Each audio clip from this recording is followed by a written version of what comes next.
오늘 하루 종일 검색어 상위권에 있던 사람 바로 신보라 씨인데요. 개그맨 아닙니다. 덩달아서 김기리 키워드도 굉장히 그 상위에 오르더라고요. 전 남친이잖아요. 예. 현 남친도 아니고. 그러니까 그 네티즌들의 뭐 심리가 그렇죠. 이렇게 뭔가 좀 같이 떠오르는 거는 동시에 검색을 해보니까. 그렇구나. 예.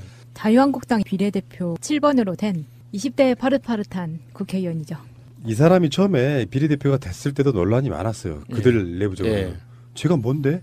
그러니까 뭐 스펙이나 어떤 상황들로 보면 사실 시의원급도 안 되는. 맞아요. 근데 국회의원 비례대표 7번 당선 안정권에 배치됐단 말이에요. 누구 빼기였냐 이런 논란도 많았었고.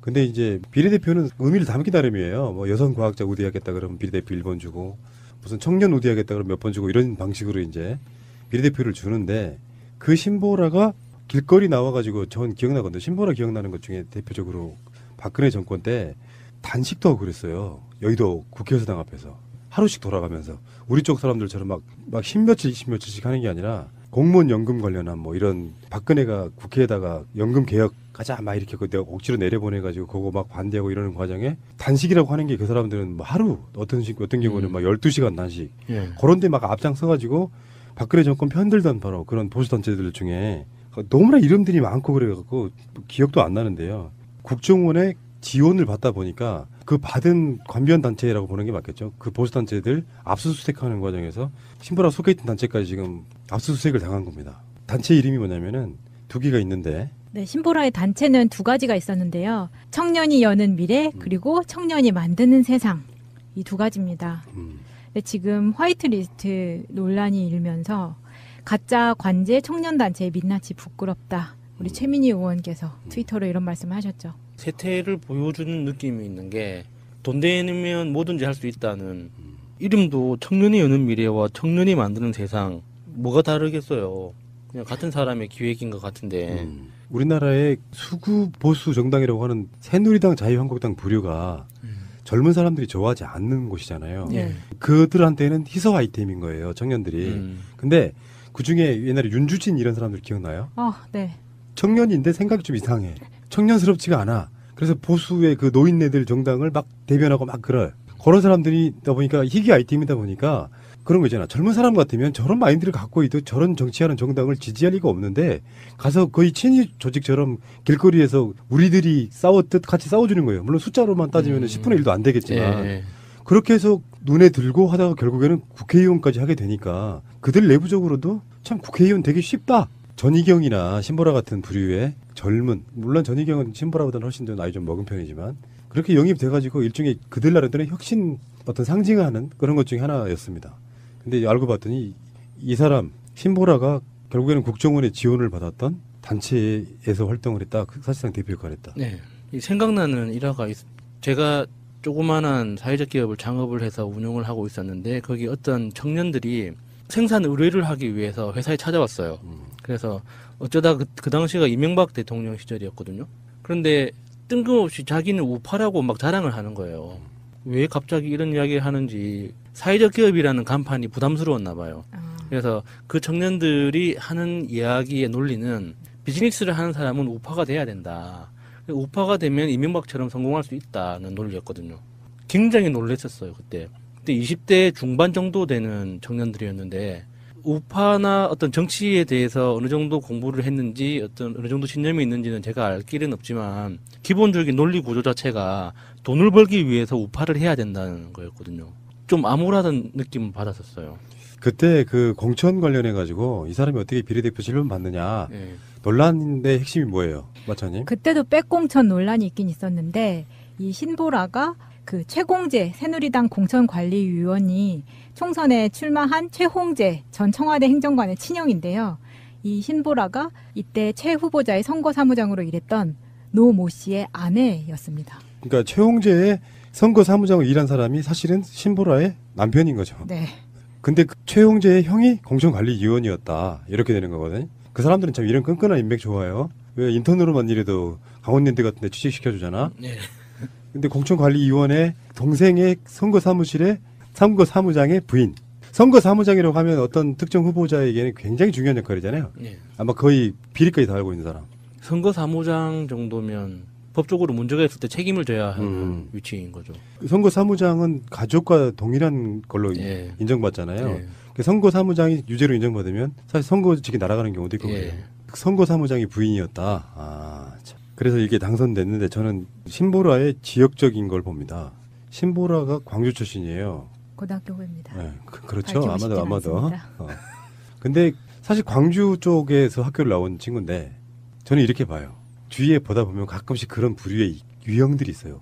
그 유형들 정치권에서 뭔가 좀 관심 받고 그래가지고 굉장히 권력 지향적인데 사실 이념적 가치관은 별로 없고 나서라 그러면 정말 잘 나서고 사람들로부터 욕을 먹더라도 관심 받는 걸 중요히 생각하는 일정 관종 딱 그런 과였는데 맞아.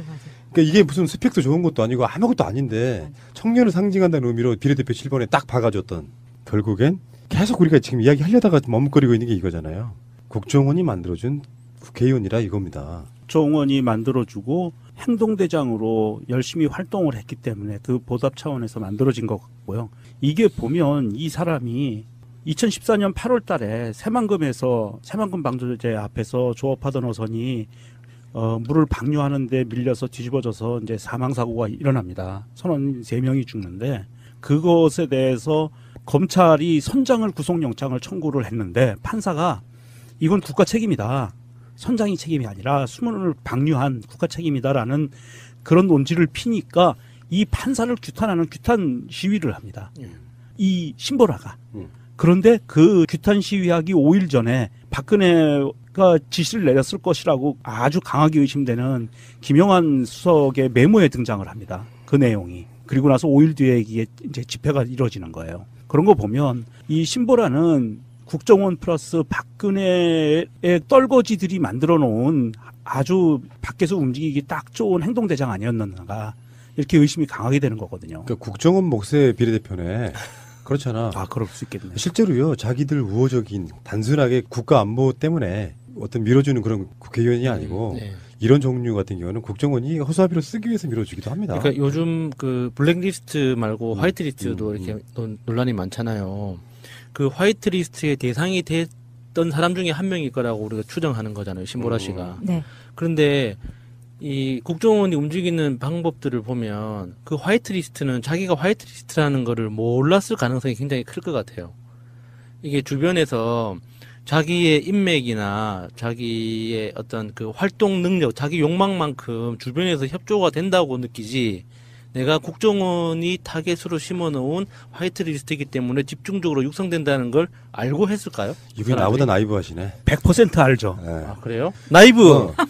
뭔가 만드는 목적이 있잖아요. 네. 근데 중요할 때 써먹으려면 내가 너의 밥줄이야. 이거를 인식시켜주지 않으면 써먹을 수가 없잖아. 그러니까 그 밥줄이라고 자금을 대주는 사람이 나 국정원이니까 믿고 움직여라고 그럼요, 그랬을까요? 당연히 그렇죠. 아, 나는 국정원에서 그런 연락이 없어가지고. 야수님에게 나이브 가산점 좀 드리겠습니다.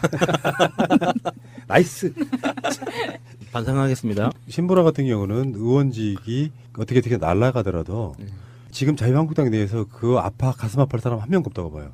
어차피 승계되는 자리고요. 예, 그렇죠. 승계되는 자리인데다가 그들 입장에서 봐도 너무 과분한 자리에 올라가신 거고. 아니 그렇게 따지면 이렇게 보면 되지. 그쪽에 윤주진이나 뭐 이런 데들 입장에서 생각해 보면 그냥 길거리 몇 번 나가가지고 조금 몇 년만 2, 3년만 개고생하면 누구나 국회의원 할 수 있어. 국정원이 밀어주면.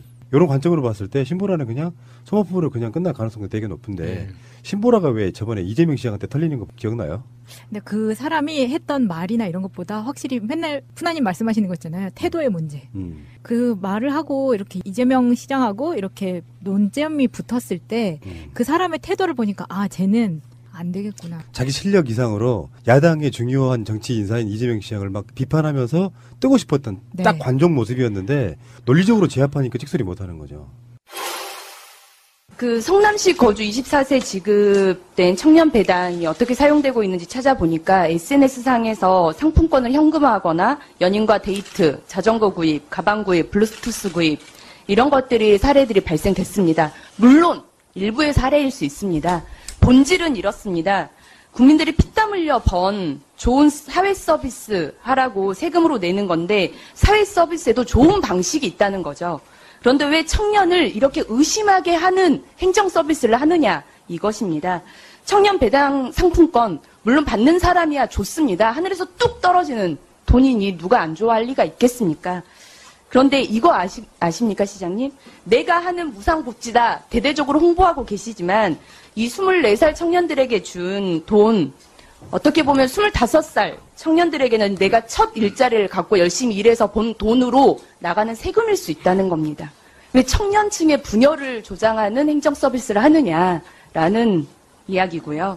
그리고 무상복지라고 천명하시는데 어떤 인터뷰에서 복지는 공짜가 아니다라고 말씀하셨습니다. 그렇습니다. 공짜 아니죠. 세금으로 내시는 홍보하시는 거죠. 그러니까 무상복지라고 하는 이 홍보잔치도 그만두셔야 할 것 같습니다. 그리고 사회서비스, 좋은 서비스 있다고 말씀드렸는데요. 좋은 사회 서비스라고 하는 건 명분, 목표, 그거에 대한 달성 효과들이 명확한 사업을 좋은 사회 서비스라고 말할 수 있습니다. 하지만 돈을 지급하는 방식은 어떻게 보면 가장 쉽게 떠올릴 수 있는 행정 서비스입니다. 만약 이게 가장 좋은 사회 서비스라고 한다면 실상 우리나라 공무원도 다 필요 없습니다. 세금 다 걷어서 그냥 나눠주는 공무원 몇 분만 있으면 되니까요. 정말 청년들이 꿈꾸고 일하기 위해 고안한 가장 효과적인 행정 서비스라고는 생각되지가 않습니다. 오히려 청년들 취업 역량 강화를 위해서 필요하다고 배당 말씀하셨는데요. 취업 역량을 강화하기 위한 좋은 사회 서비스 얼마든지 구현할 수 있습니다. 뭐 매칭 서비스든 컨설팅이든 뭐 전담 콜센터 등을 만들 수도 있고요. 이런 좀 머리를 좀 더 써서 고민하는 행정 서비스를 구현하는 것이 더 옳지 않겠습니까? 좋은 지적이시라고 생각합니다. 근데 우리 신보라 의원님한테 제가 이 말씀을 꼭 한번 드리고 싶습니다. 좋은 정책이 있으면 저한테 주십시오. 제가 하겠습니다. 지금 이것보다 더 나은 정책이 있으면 제가 하지요. 제안 주시면 고맙겠고요. 대한민국 정부에서 과연 청년들의 복지 향상이나 아니면 취업 지원을 위해서 실제 뭘 했느냐. 과연 청년들이 과연 기성세대보다도 더 나은 옛날로 치면은 그야말로 젊어서 고생은 사서도 해도 괜찮은 그런 세대냐. 우리 신보라 의원님은 의원님 되셨으니까 이미 기득권 사회에 들어오셨죠. 그러나 분명하게 말할 것은 대한민국 사회에서 청년들은 이미 역사상 가장 어려운 취약계층이 되고 말았습니다. 기성세대도 그렇게 생각합니다. 신규 세대, 청년 세대도 이미 우리는 아버지 세대보다 더 상황이 나쁠 거라고 생각하죠. 그런데 여기에 대해서 우리 정부에서 또는 국가 차원에서 한 정책들은 실제 2년 동안에 어디 취업을 하면 한 달에 50만 원씩 지원하는 그런 정책들도 해봤고 여러 가지 정책을 했습니다만 청년들이 대한민국을 헬조선이다 탈출하고 싶다고 말하는 이 현상은 결코 개선되지 않았거든요. 더 나빠졌습니다. 그 부분은 다 공통적인 잠깐만요. 내용이니까요. 그래서 성남시는 청년들 위한 정책을 뭔가는 해야 된다고 생각했습니다.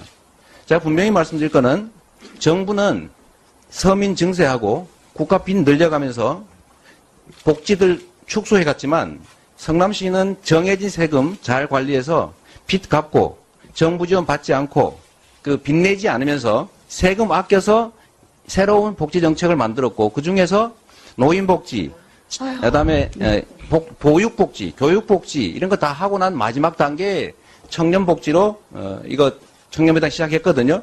그런데 만약에 저희가 예산을 아껴서 그러면 정부에서 하는 것처럼 4대강처럼 강연합하고 또는 자원 내기한다고 마구 낭비하고 논지를 흐리는 또는 답변이시고요. 방위비리처럼 쓸데없는데 돈 쓰고 하는 것보다는 이 아낀 돈을 국민들한테 우리 세금 내는 국민한테 되돌려주는 게 잘하는 거라고 생각하거든요. 그러니까 되돌려주는 방식이 현금으로 되돌려준다는 게 좋은 행정 서비스는 아니지 않습니까? 제가 그 말씀 이 정도로 아까 질문하신 거를 지금 듣겠습니다. 제가 답변하고 있는 중이에요. 써놓고 순서대로. 그 말씀. 그러니까 그러면 왜 하필 현금을 주는 거냐? 현금을 주지 않고 청년들에게 실제로 도움이 되는 정책을 제 질의 순서에 원래 뒤에 말씀드리려고 했던 걸 지금 다 배려를 질문하신 해서 걸 제가 하는 답하는 거니까요. 중인데 아까 저는 질문을 엄청나게 많이 했잖아요. 그래서 제가 질의 끝에 답변을 드리려고 요구했던 그래요? 건데 제 그럼 질의 시간이 하겠습니다. 없어지니까요. 알겠습니다. 네, 그렇게 하겠습니다. 그거 보면서 같은 나라에 살지만 이런 모양으로 쓰는구나. 깜냥 안 되는 애들이 어느 날 자기는 대단한 실력이라고 생각을 하는 거잖아요. 그래서 센 발언하고 막 인터뷰 있을 때마다 인터뷰에 응하고 심지어 그렇게 되다가 나중에는 꼭 무슨 백분 토론 같은데 한 번 좀 나가주고 하면서 그쪽으로 크다가 대표적으로 큰 인물이 신보라, 전희경도 마찬가지예요. 이런 아이들이 비례대표로 국정원 몫으로 들어갔다고 하더라도 들어가는 것까지는 정말 나이브하게 봐서 그럴 수 있다고 봐. 꽂아 넣는 거. 원래 비례대표는 꽂아 넣을 수 있으니까요. 그런데 얘가 여가위하고 환노위 위원도 했어요. 이런 애들이. 아, 그건 당연하죠. 상임위는 무조건 해야 되니까. 최소한의 양심이 있으면 그래도 정당에서 이런 데 넣으면 안 되잖아요. 어떻게 여성가족 환경노동 쪽으로도 넣냐고. 자, 그러면 말씀을 듣고 내가 내린 결론은 선거 사무장의 아내였기 때문에 된 게 아니고 그것은 이제 1차적인 고리이고 네. 만약에 국정원이라고 하는 조직이 의도적으로 밀어넣는 케이스였다고 하면 더 복잡하게 얽혀 있겠죠. 근데 그 백이 선거관리위원 중에 한 명이 자기들 몫으로 이렇게 해가지고 있잖아요. 나눠먹기 한다고. 네. 칸막이 공천 뭐 비슷하게 해가지고 1번부터 그러니까 당대표 뭐 여기 뭐 해가지고 나눠먹는단 말이에요. 그러면은 거기서 이게 말이야 면접 서류가 있잖아요. 어느 정당이나 공천할 때 비례대표 공천 신청을 해요. 그중에서 그 공천관리위원들이 이걸 본다고. 근데 신보라 공천관리 서류에는 체크 표시가 하나 있었던 거예요. 별표 하나 딱. K 또는 뭐 이렇게 별표 하나 딱 국정원 인사 네. BH 다 있을 거 아니에요. 있었을 겁니다. 실제로 그랬겠지. 국정원의 자금은요 공식적으로 집행하는 자금이 아니잖아. 그러면 뒷돈이 들어왔다는 거잖아요. 이런 그 국정원이 지원해 준 자금이라는 게. 예, 예. 그러면 그 사람은 우리가 그렇게 많이 써먹는 일종의 블랙요원인 거예요. 뭐가 달라? 그렇죠. 예. 일종의 블랙요원 역할을 공식적으로 해놓고 있었던 거야. 얘를 국회까지 집어넣으려고 이력서에 체크 표시돼 있었던 거예요. 우리가 영화에서 봤던 블랙 요원의 이미지랑 너무 달라서 사실 딱 매치가 잘 안 되네요. 보통 블랙 요원이라고 하면은 굉장히 스마트하고 이 똑똑하고 날카로우면서도 뛰어난 능력을 가진 그런 남자, 여자 이런 걸로 영화에 그려지잖아요. 마해. 네. 그런 사람들은 보통 화이트 요원이에요. 정보국에서 그렇게 된 사람들이 화이트 요원들이고요. 왜 이 나라는 블랙과 화이트를 이렇게 좋아하죠? 확실히 그 최민희 의원이 그런 말을 할 만해요. 보수의 민낯이라고나 할까. 예. 막 집어넣는 거예요. 나는 국회의원이 뭐 아무나 할 수 있다는 데는 좀 100% 동의하는 사람이지만 그것도 지역구도 아니고 비례대표 같은 경우는요. 사회적으로 굉장한 어떤 일가를 이루거나 사회적 굉장한 의미가 있거나 전문성이 있거나 전문성이 있거나 이런 것도 아니고 그 뭐 아스팔트 청년단체라는 게 뭐예요. 길거리에서 길바닥에서 좀 굴렀다는 뜻이잖아요. 그러니까 길거리에서 어떤 일부는 국정원을 이슈로 해가지고 댓글 작업하면서 온라인을 장악하려고 했지만 현장에 나가보면 시위하는 건 다 진보 좌파들이야. 그래서 동원된 게 어버이연합부터 시작해서 한데 어버이연합들만 길거리에서 시위를 하니 뽀대가 안 나. 그래서 청년들도 자유한국당, 새누리당 지지한다. 이걸 보여주고 싶었단 말이지. 거기에 동원돼가지고 얼굴마다 비슷하게 역할하던 친구가 어느 날 별표, 체크 표시돼서 국회에 입성한 사건 아니에요. 예. 당장 사퇴해야 됩니다, 이거는. 보통 그 예전에 우리 80년대에 보면 뿌락치라는 애들이 있었잖아요. 뿌락치라고 학생운동권에 숨어 들어와가지고 예. 경찰이나 국정원에 정보 제공하고 안에서 와해 공작하고 하던 뿌락치 애들도 대부분 그렇게 해가지고 그쪽 계열로 정치의 길을 밟아간 애들이 많아요. 예. 그쪽 아주 오늘 하루 종일 검색어 상위권에 있던 사람 바로 신보라 씨인데요. 개그맨 아닙니다. 덩달아서 김기리 키워드도 굉장히 그 상위에 오르더라고요. 전 남친이잖아요. 예. 현 남친도 아니고. 그러니까 그 네티즌들의 뭐 심리가 그렇죠. 이렇게 뭔가 좀 같이 떠오르는 거는 동시에 검색을 해보니까. 그렇구나. 예. 자유한국당 비례대표 7번으로 된 20대 파릇파릇한 국회의원이죠. 이 사람이 처음에 비례대표가 됐을 때도 논란이 많았어요. 그들 내부적으로. 예. 제가 뭔데? 그러니까 뭐 스펙이나 어떤 상황들로 보면 사실 시의원급도 안 되는. 맞아요. 근데 국회의원 비례대표 7번 당선 안정권에 배치됐단 말이에요. 누구 빼기였냐 이런 논란도 많았었고. 근데 이제 비례대표는 의미를 담기 나름이에요. 뭐 여성 과학자 우대하겠다 그러면 비례대표 1번 주고 무슨 청년 우대하겠다 그러면 몇 번 주고 이런 방식으로 이제 비례대표를 주는데 그 신보라가 길거리 나와가지고 전 기억나거든요. 신보라 기억나는 것 중에 대표적으로 박근혜 정권 때 단식도 하고 그랬어요. 여의도 국회의사당 앞에서. 하루씩 돌아가면서 우리 쪽 사람들처럼 막 10며칠 20며칠씩 하는 게 아니라 공무원 연금 관련한 뭐 이런 박근혜가 국회에다가 연금 개혁 가자 막 이렇게 내가 억지로 내려보내가지고 그거 막 반대하고 이러는 과정에 단식이라고 하는 게 그 사람들은 뭐 하루 어떤 경우는 막 12시간 단식 예. 그런 데 막 앞장서가지고 박근혜 정권 편들던 바로 그런 보수단체들 중에 너무나 이름들이 많고 그래갖고 기억도 안 나는데요. 국정원의 지원을 받다 보니까 그 받은 관변 단체라고 보는 게 맞겠죠. 그 보수 단체들 압수수색하는 과정에서 신보라 속해 있던 단체까지 지금 압수수색을 당한 겁니다. 단체 이름이 뭐냐면은 두 개가 있는데 네, 신보라의 단체는 두 가지가 있었는데요. 청년이 여는 미래 그리고 청년이 만드는 세상 이 두 가지입니다.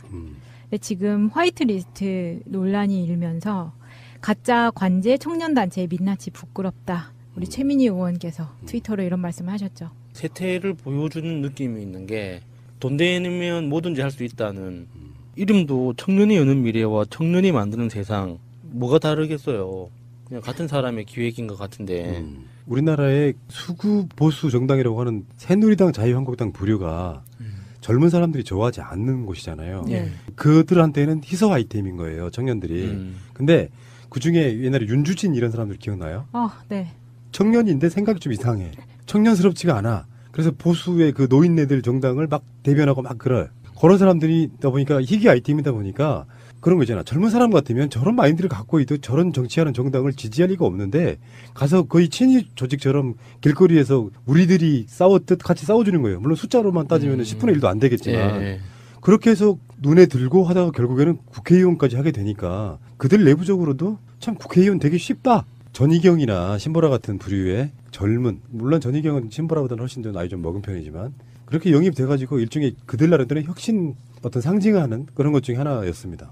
근데 알고 봤더니 이 사람 신보라가 결국에는 국정원의 지원을 받았던 단체에서 활동을 했다. 사실상 대표 역할을 했다. 네. 이 생각나는 일화가 제가 조그마한 사회적 기업을 창업을 해서 운영을 하고 있었는데 거기 어떤 청년들이 생산 의뢰를 하기 위해서 회사에 찾아왔어요. 그래서 어쩌다 그 당시가 이명박 대통령 시절이었거든요. 그런데 뜬금없이 자기는 우파라고 막 자랑을 하는 거예요. 왜 갑자기 이런 이야기를 하는지 사회적 기업이라는 간판이 부담스러웠나 봐요. 그래서 그 청년들이 하는 이야기의 논리는 비즈니스를 하는 사람은 우파가 돼야 된다. 화이트리스트도 이렇게 논란이 많잖아요. 그 화이트리스트의 대상이 됐던 사람 중에 한 명일 거라고 우리가 추정하는 거잖아요. 신보라 씨가. 네. 그런데 이 국정원이 움직이는 방법들을 보면 그 화이트리스트는 자기가 화이트리스트라는 거를 몰랐을 가능성이 굉장히 클 것 같아요. 이게 주변에서 자기의 인맥이나 자기의 어떤 그 활동 능력, 자기 욕망만큼 주변에서 협조가 된다고 느끼지 내가 국정원이 타겟으로 심어놓은 화이트리스트이기 때문에 집중적으로 육성된다는 걸 알고 했을까요? 이분이 나보다 나이브 하시네. 100% 알죠. 네. 아, 그래요? 나이브! 뭔가 만드는 목적이 있잖아요. 네. 근데 중요할 때 써먹으려면 내가 너의 밥줄이야. 이거를 인식시켜주지 않으면 써먹을 수가 없잖아. 그러니까 그 밥줄이라고 자금을 대주는 사람이 나 국정원이니까 믿고 움직여라고 그럼요, 그랬을까요? 당연히 그렇죠. 아, 나는 국정원에서 그런 연락이 없어가지고. 야수님에게 나이브 가산점 좀 드리겠습니다. 나이스. 반성하겠습니다. 신보라 같은 경우는 의원직이 어떻게 날아가더라도 지금 자유한국당 내에서 그 가슴 아파할 사람 한 명도 없다고 봐요. 어차피 승계되는 자리고요. 예, 그렇죠. 승계되는 자리인데다가 그들 입장에서 봐도 너무 과분한 자리에 올라가신 거고. 아니 그렇게 따지면 이렇게 보면 되지. 그쪽에 윤주진이나 뭐 이런 데들 입장에서 생각해 보면 그냥 길거리 몇 번 나가가지고 조금 몇 년만 2, 3년만 개고생하면 누구나 국회의원 할 수 있어. 국정원이 밀어주면. 이런 관점으로 봤을 때 신보라는 그냥 소모품으로 그냥 끝날 가능성이 되게 높은데 신보라가 왜 저번에 이재명 시장한테 털리는 거 기억나요? 근데 그 사람이 했던 말이나 이런 것보다 확실히 맨날 푸나님 말씀하시는 거 있잖아요. 태도의 문제. 그 말을 하고 이렇게 이재명 시장하고 이렇게 논쟁. 뭔가 좀 관심 받고 그래가지고 굉장히 권력 지향적인데 사실 이념적 가치관은 별로 없고 나서라 그러면 정말 잘 나서고 사람들로부터 욕을 먹더라도 관심 받는 걸 중요히 생각하는 일정, 관종 딱 그런 과였는데 맞아. 그러니까 이게 무슨 스펙도 좋은 것도 아니고 아무것도 아닌데 청년을 상징한다는 의미로 비례대표 7번에 딱 박아줬던 결국엔 계속 우리가 지금 이야기하려다가 머뭇거리고 있는 게 이거잖아요. 국정원이 만들어준 국회의원이라 이겁니다. 국정원이 만들어주고 행동대장으로 열심히 활동을 했기 때문에 그 보답 차원에서 만들어진 것 같고요. 이게 보면 이 사람이 2014년 8월 달에 새만금에서 새만금 방조제 앞에서 조업하던 어선이 물을 방류하는데 밀려서 뒤집어져서 이제 사망사고가 일어납니다. 선원 3명이 죽는데 그것에 대해서 검찰이 선장을 구속영장을 청구를 했는데 판사가 이건 국가 책임이다. 선장이 책임이 아니라 수문을 방류한 국가 책임이다라는 그런 논지를 피니까 이 판사를 규탄하는 규탄 시위를 합니다. 이 신보라가. 그런데 그 규탄 시위하기 5일 전에 박근혜가 지시를 내렸을 것이라고 아주 강하게 의심되는 김영환 수석의 메모에 등장을 합니다. 그 내용이. 그리고 나서 5일 뒤에 이게 이제 집회가 이루어지는 거예요. 그런 거 보면 이 신보라는 국정원 플러스 박근혜의 떨거지들이 만들어 놓은 아주 밖에서 움직이기 딱 좋은 행동대장 아니었는가 이렇게 의심이 강하게 되는 거거든요. 그러니까 국정원 목세 비례대표네. 그렇잖아. 아, 그럴 수 있겠네요. 실제로요, 자기들 우호적인 단순하게 국가 안보 때문에 어떤 밀어주는 그런 국회의원이 아니고 네. 이런 종류 같은 경우는 국정원이 허수아비로 쓰기 위해서 밀어주기도 합니다. 그러니까 요즘 그 블랙리스트 말고 화이트화가 되면 이명박처럼 성공할 수 있다는 논리였거든요. 굉장히 놀랐었어요 그때. 그때 20대 중반 정도 되는 청년들이었는데 우파나 어떤 정치에 대해서 어느 정도 공부를 했는지 어떤 어느 정도 신념이 있는지는 제가 알 길은 없지만 기본적인 논리 구조 자체가 돈을 벌기 위해서 우파를 해야 된다는 거였거든요. 좀 암울하다는 느낌을 받았었어요.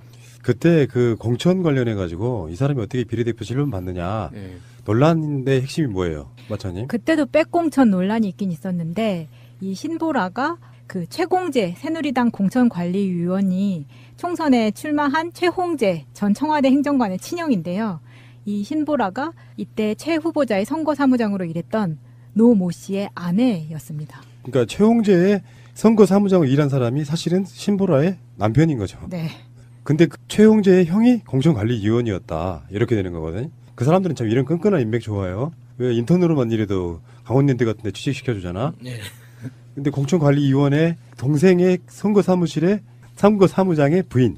선거사무장이라고 하면 어떤 특정 후보자에게는 굉장히 중요한 역할이잖아요. 예. 아마 거의 비리까지 다 알고 있는 사람. 선거사무장 정도면 법적으로 문제가 있을 때 책임을 져야 하는 위치인 거죠. 선거사무장은 가족과 동일한 걸로 예. 인정받잖아요. 예. 그 선거사무장이 유죄로 인정받으면 사실 선거직이 날아가는 경우도 있고 그래요. 예. 선거사무장이 부인이었다. 아, 참. 그래서 이게 당선됐는데 저는 신보라의 지역적인 걸 봅니다. 신보라가 광주 출신이에요. 고등학교 후배입니다. 네, 그렇죠. 밝히고 싶진 아마도. 않습니다. 근데 사실 광주 쪽에서 학교를 나온 친구인데 저는 이렇게 봐요. 주위에 보다 보면 가끔씩 그런 부류의 유형들이 있어요. 그 유형들 정치권에서